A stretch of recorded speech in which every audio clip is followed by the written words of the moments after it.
Hi, everybody. Welcome, Tri-Westers, PMBAers, Kaliba-ers, and Mountains and Plainers. Sleepers. Yes, we are thrilled to have you here in our rep rap in our virtual booth. Our hope was to recreate, to the extent that we can, having a table with all the physical books that we thought you would find really interesting for the fall outside of the rep picks, or maybe in combination with the rep picks. I'm Leslie Jobson, and I wanted to introduce Cindy Heidemann, who needs no introduction in the Pacific Northwest, Andrea Tetrick, Southern California, and some of the Mountains and Plains stores, Ty Wilson in Northern California, and Rob Pine, who seems to cover most of those territories, all of them actually, to an extent. So welcome everybody, and I hope you have fun. We're going to have fun talking about books, and Cindy, I hope you will lead the charge for us. You bet. I want to talk about Freshwater for Flowers by Valerie Perrin. This is a Europa book. It's French, so it's cool automatically. It came out in the spring, but I think it kind of got ignored with all that was going on. So I just want to say this is my favorite piece of fiction from the whole spring list. It's beautiful. It's set in a cemetery, but it's uplifting and affirming no matter what. There's a mystery involved. She lives in the cemetery. She has a great community of friends, but we don't know how she got there, why she's there, and what will happen. I think, Ty, you said this. It reminds you of Amelie. I don't like to compare movies and books, but it's a perfect comparison. I love this book so much. So give it another chance.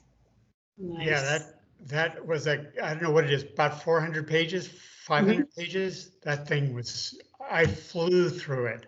Terrific read. And it keeps it's an onion. It just keeps unpeeling. Exactly. Terrific characters. Yeah, the characterization is great, Ty. I totally agree. Such, quirky specimens that come in and out of her life. I think it's a winner. Me too. Nice. All right, Rob, what do you got for us?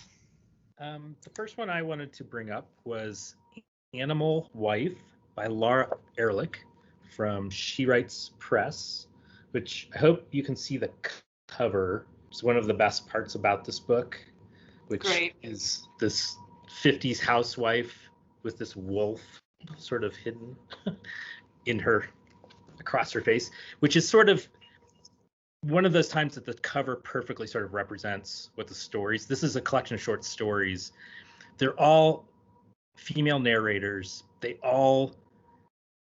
almost all of them make some glancing reference to a fairy tale, but they're mostly set in contemporary settings. And again, it's one of these little collections of short stories that I picked up intending to just read a couple to get a sense of it, and flew through the whole book. And it's just a lot of fun. And it's one of those books that I think if it's faced out, people are going to pick it up because, again, look at this cover. Awesome. That's fantastic. All right, Ty.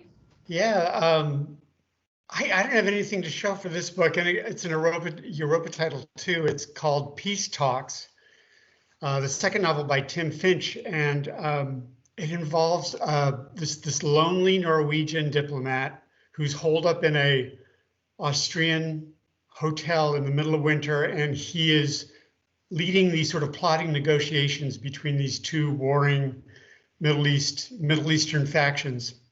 And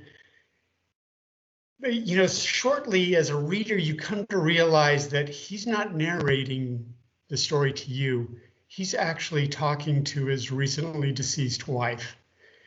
And what you realize too is he's actually mediating his own grief. He's a deeply moral character, and he talks a lot about the nuanced communications between the two Middle Eastern parties. But what's really going on is these parallel talks, these peace talks that are playing out in his own head. It's just a quiet, deeply sympathetic narrative that I wanted to return to and be inside his head each time I open that book. Anyway, it was a midlist title. It's called Peace Talks by Tim Finch. It's out in October.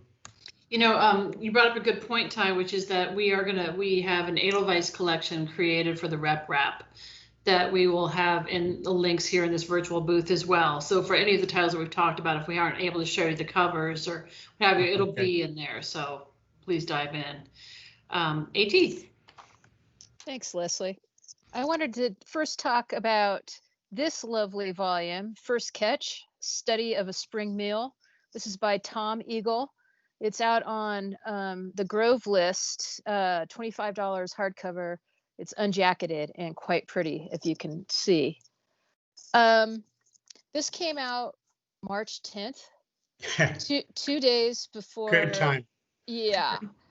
2 days before the lockdown and the pandemic panic, and it really got lost. And I want to give this another shot by just really, given the big pitch for bringing this in for holiday sales, because I feel this is about a spring meal.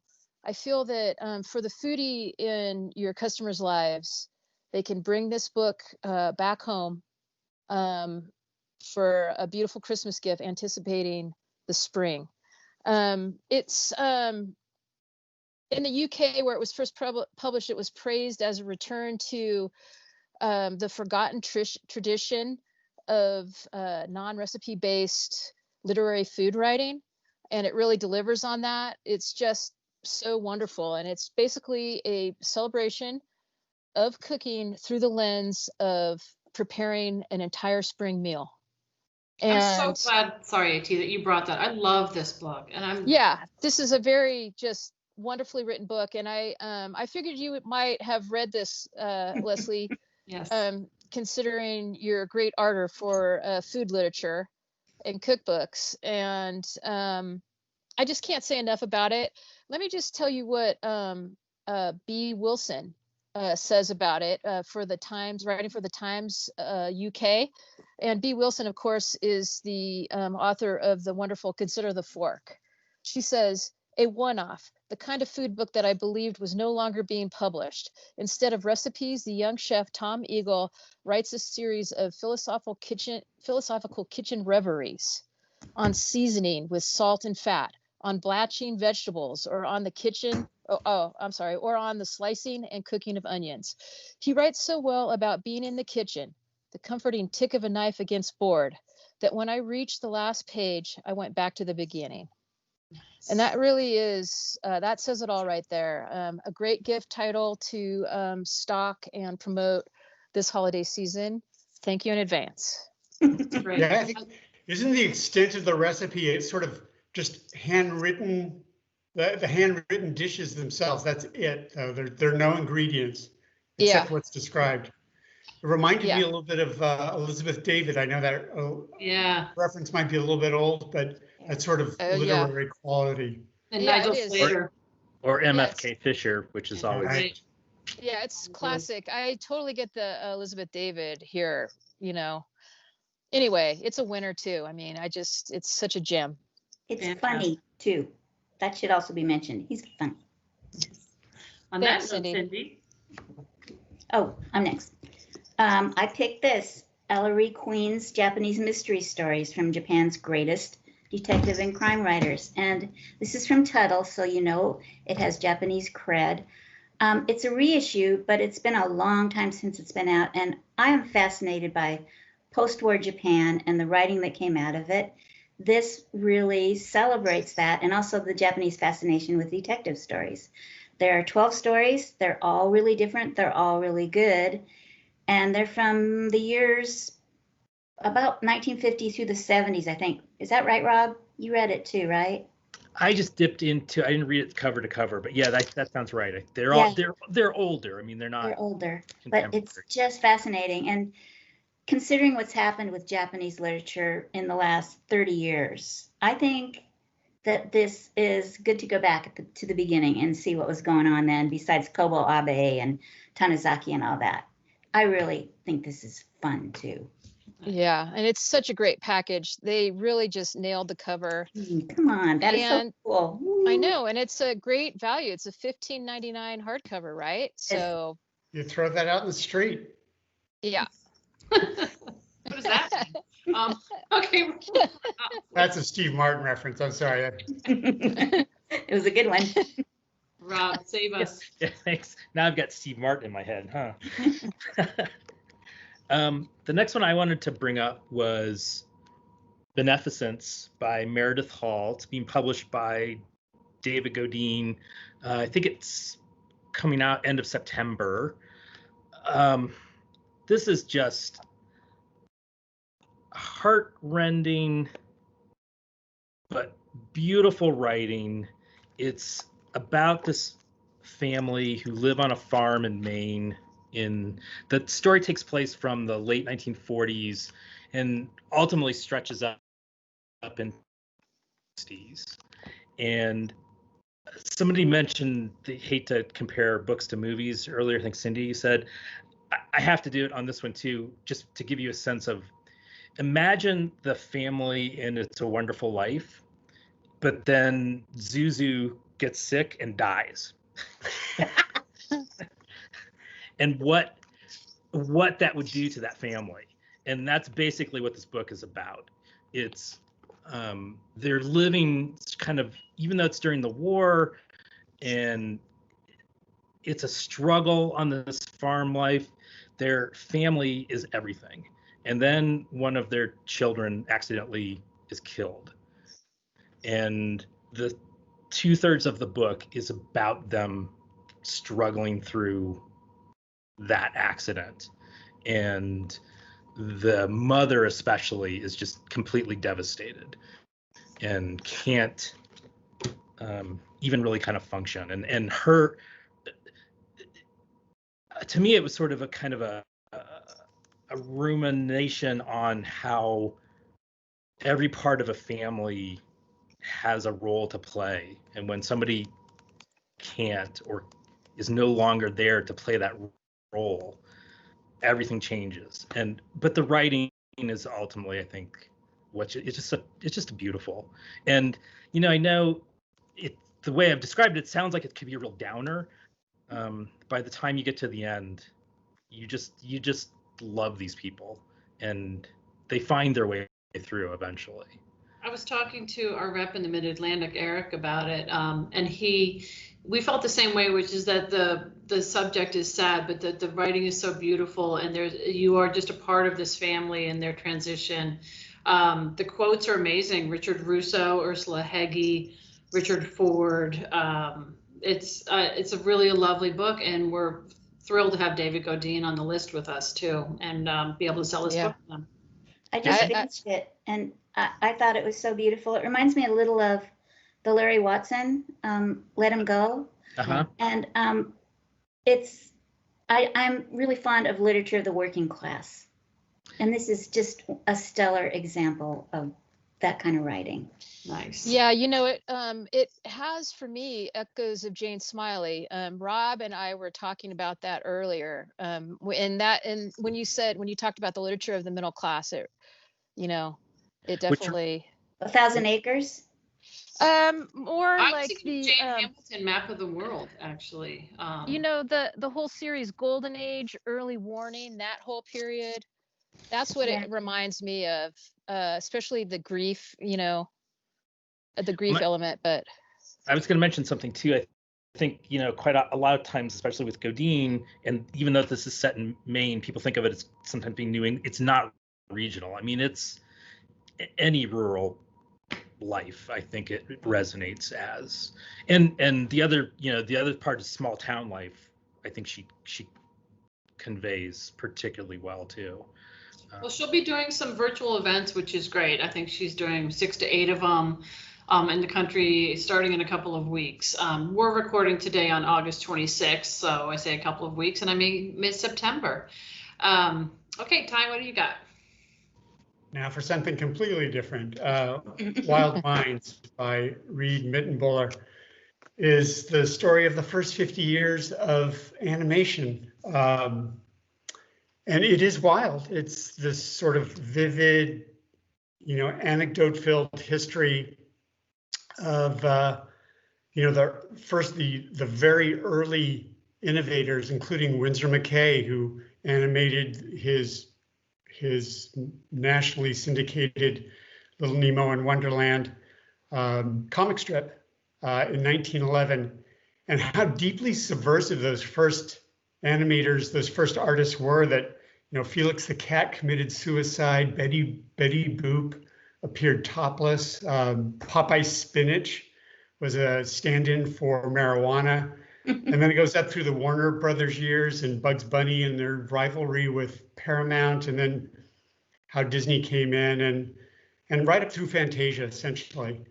But it's just such a rich history that I was even though I'm not a particularly, you know, avid animation fan, I found this wildly entertaining, because it's also really not just about popular entertainment, but about art and how these artists evolved with their medium as it was being developed. They were taking, you know, a year to produce 20 minutes or 10 minutes of film. It was really you know, they were doing it in their bedrooms and garages. It was really an extraordinary evolution, and it's all really, this guy did some brilliant research. It's very entertaining. I'm a big fan of this book too. I absolutely loved it. I took a class in college on comics, believe it or not. Yes, Dad, that's where your money went. But and it went into the early part of animation, like Steamboat Willie and all of that stuff. It was just fascinating. And this book is so well written. It's just, this is a great gift. Yeah. It's a great gift. Yeah, I also think it has elements of social history too, because of all of the subtext that you were talking about, Ty, and you know, a la mode, the transgression that's They're just right deeply below the subversive. surface. Yeah. It's just such a great title, and something that I think is going to backlist forever too. You know, Nice. it's just going to be in stores. You know, evergreen. Can't wait to see what you're holding up there, A2. I see a whale. Oh, whoops! This is my mock-up. This is the world of whales as my platform from Little Gestalten, and I have another Little Gestalten title to talk about, so you can kind of get the idea about what the format is. This is you and me and everybody else. A Little Gestalten title. Gestalten is one of IPS's premier publishers doing art and architecture and lifestyle books, and then some great kids titles. This comes out at the end of September, and it's 1995, and it's featured in the Kaliba holiday catalog, and I think there may be a few others as well, not exactly sure. This is designed for a slightly younger audience than the typical Little Gestalten title, with illustrations and less text. So it skews a little bit younger. And it's a great little picture book that helps kids understand their feelings and how to teach empathy, as well as not only understanding feelings, but how to deal with them and how to process and work your way through even the trickiest one. And, you know, considering the times we're living in right now, who couldn't use a book like this? I know I could. And it's just really lovely. And I hope you can take a look and bring this in. It's a great, great gift. Little Gestalten has a really unique design aesthetic that it comes through in all their books, and I always say that they're perfect books for sort of that cool young parents. Like they don't look like anything else on the shelf, I don't think. Yeah, they're handsome. That little mock-up cover, since it's not out yet, I don't have a finished copy. That doesn't really do it justice, but you're so right. And I forgot to say that there's also a cute little cat on every page hidden for kids to find, which is a super cool extra element. So Excellent. Okay, that sounds good. Cindy, what do you got? I have Island Dreams by Gavin Francis, which is absolutely gorgeous. As you can see, unjacketed but beautiful end papers. It has maps all the way through. His subtitle is Mapping an Obsession, and he is obsessed with islands. He goes anywhere to any island he can, whenever he can, for work, for fun, for play. After he started dating this woman, she had to go with him. I mean, It is an obsession. And this book is so much fun. It's about 2/3 prose, 1/3 maps, and he has historical maps and current maps. It's absolutely gorgeous. You can meander through it. You can read it straight through. You can dip in. It's beautiful. And he wrote a really good book from Basic that a lot of us sold, Adventures in Human Being, that was stellar. He's an excellent writer. He's eminently personable. And if you have Island Dreams as he does, this is the book for you. Nice. It's a And gorgeous There are package. literary references throughout.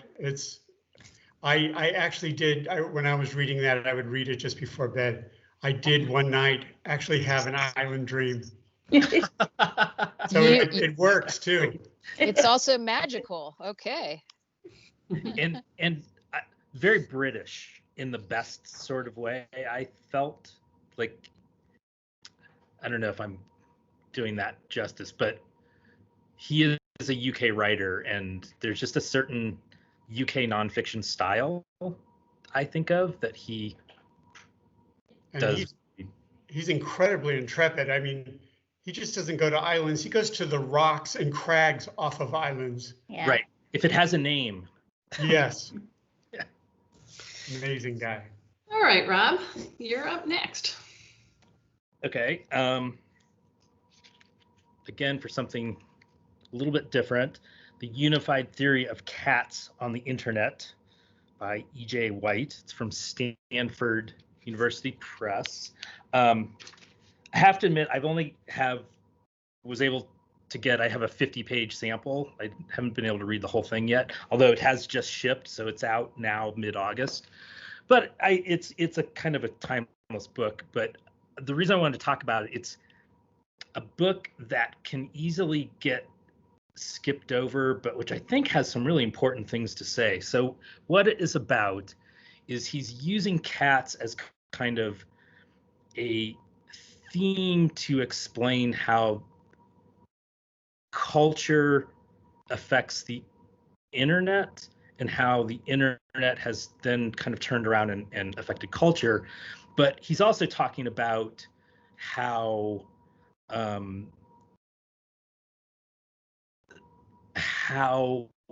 the internet in a way is this sort of, you can almost, it's almost like a psychological picture of our wider human id, if that makes sense, and that cats are this symbol. And he talks about, going back into the Middle Ages, for example, of how cats are a symbol of evil, and which has been then mixed in with a symbol of femininity, of course, with evil women, and how it's also been sort of an outsider symbol, and the people who came up with the internet consciously view themselves as outsiders. And Okay. that's partly why Yes. Keep going. they've used the cat. People consciously use the cat, but it's also sort of an unconscious thing. And I mean, he also talked about things like, there's a famous painting by Manet called Olympia, which is a reclining nude woman, right? And it's based on a medieval painting by Titian that was of a Venus, except in the Titian painting, there's a dog at her feet. And in Manet's painting, there's a cat. And French, when he first displayed it in Paris, the French were up in arms, not because it was a nude, but because there was a cat in it. So if there was a cat in it, that meant she must have been some sort of a loose woman, and he was messing with stuff that he shouldn't be displaying. Really, really fascinating stuff. And the other thing that I think is really kind of important is look at QAnon and how the internet now is influencing the wider culture even more deeply. It's not so much that our culture is influencing the internet. Crazy stuff from the corners of the internet are spilling over into our politics. And this book, I think, goes in a little bit to help us understand how and why that's happening. It reads a bit academic. He uses the word semiotics a lot. for example. Well, you know, But it's still very readable. I mean, yeah, because we convinced them to put it out in a trade edition because we really, the sales force thought there was enough really here for the very cerebral gift of the fall that this would be a great one for us to sell at full discount. So I'm glad that you brought that one up. I think anyone interested in sort of culture generally, technology, young or old, it will make a great gift. So. Excellent. Love that. Okay, Ty. I have a galley here, but it's not the finished jacket, so I'm not even going to wave it for very long. It's The River Within by Karen Powell. And this is a really kind of, I thought, a rather extraordinary debut novel that begins sort of as a mystery, but it's a literary novel set in 1955 in rural England, and it begins with the body of a young man washing up on a riverbank, a small town that's part of a larger estate. And over the course of the following weeks, the village secrets, the secrets from the manor house start to emerge lyrically in these sort of compelling short chapters that go back sometimes several decades in creating the backstory and then jumping back up to the present, which is when in England the aristocracy was in decline, just starting their decline. They were losing property and privilege. And I just thought it was a beautiful examination of class and nature, especially the dark, romantic, capital R nature, the sort of dark, consuming nature, unrequited love. So it's very much an update of that late Victorian novel that Thomas Hardy or George Eliot may have written. Karen Powell, The River Within. She's a voice to watch, I think. This is her first novel. That's great. Okay. It's unbelievable to me that is the first novel, Yeah. It's polished from the first paragraph. Yeah, it's so accomplished. I think that we're going to have see a lot of success as we move into the holiday season with that book for sure. Waving there. I'm waving another mock-up because this isn't quite out yet. This is a September 8th title. This is Native America. This is Aperture 240. So it's number 240 in the Aperture magazine periodical series, and a great deal at $24.95, I think, considering the production values and just the magisterial nature of the photographs that always appear in this magazine. The thing about this is you can't go wrong. It's produced with the involvement of acclaimed Indigenous photographer Wendy Rose. So it's going to be meticulously edited. And I think it's just an important issue, but with also some gifty potential. And it definitely transcends ephemerality here for sure. I think this is something that you can sell. You don't have to put this on your magazine rack. You can sell this in the photography section. A nice little face out would be nice on, slat wall. And it's something that you can keep around forever and could become a backlist evergreen in your photography section. I also think it has a bit of, will have a bit extra play in the Western Indies, which we're talking about here. And take a look at the Edelweiss collection that we have for this rep wrap. You can see a lot of the images. They're just really stunning. I think this could do really well for you guys. Nice. I'm glad you mentioned, too, just to jump in there real quickly, that Aperture in general, I mean, technically it is a journal, but it's one of those ones I think can live much more comfortably outside the magazine section. I agree. Yeah.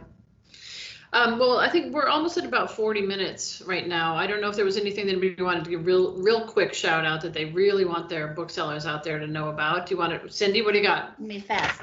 This is Zen Wisdom for the Anxious. For the last 6 months, we've all been anxious. This is a lovely little book to make you stop and calm down. Nice. It's all going to be okay. There. I love that. Okay, Rob, did you want to show real quick? I'll do one more too. We got it. I mean, come on now. Okay, The Honors by Tim Clare, which actually, in all honesty, came out originally in 2015 in the UK, and PGW actually had like a $21 paperback version in 2015, but I don't think many people took it because it was a $21 paperback. I will just say it's a great kind of urban fantasy. I hate to do this, but fans of Neil Gaiman will love this. Right on. Quickly, poignantly, yes. at this point in August, The Forests of California by Obie Kaufman. This is his first major work since California Field Atlas.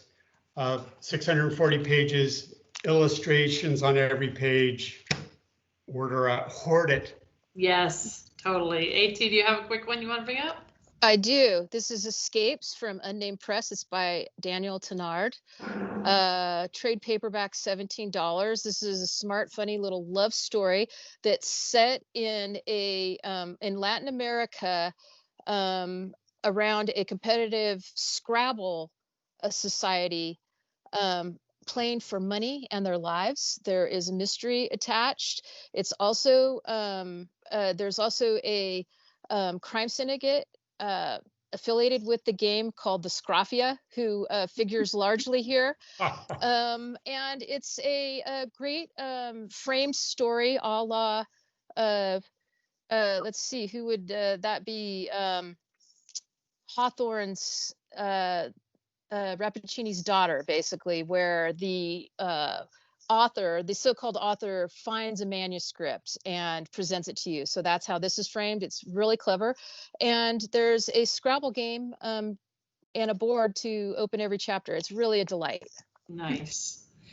Well, as we come to a close, this is on August 26th that we're recording this. Booksellers will be watching this throughout the month, I think, of September and October. And we have 2 titles that launched on the PGW side that I'm sure you are selling like crazy right now. And one of those is Vesper Flights, that went on sale yesterday, August 25th. And the other one is Lying Life of Adults, that goes on sale on September 1st. We are thrilled to bring you 2 books that consumers will absolutely be looking for from your store, which is what we hope for all of you for the fall. And I wanted to say that I wish that we were all in person, because now is when we would go adjourn to the bar and we would buy you all drinks, and we can't do that right now in person, but we sure wish we could, and we will do that again. So we hope this gave you some great ideas for the fall, and I think that's a wrap, right, everybody? Anything else to add real fast? Hope We to love see you. live soon. Bye. We love you. Take Keep care. on hand selling.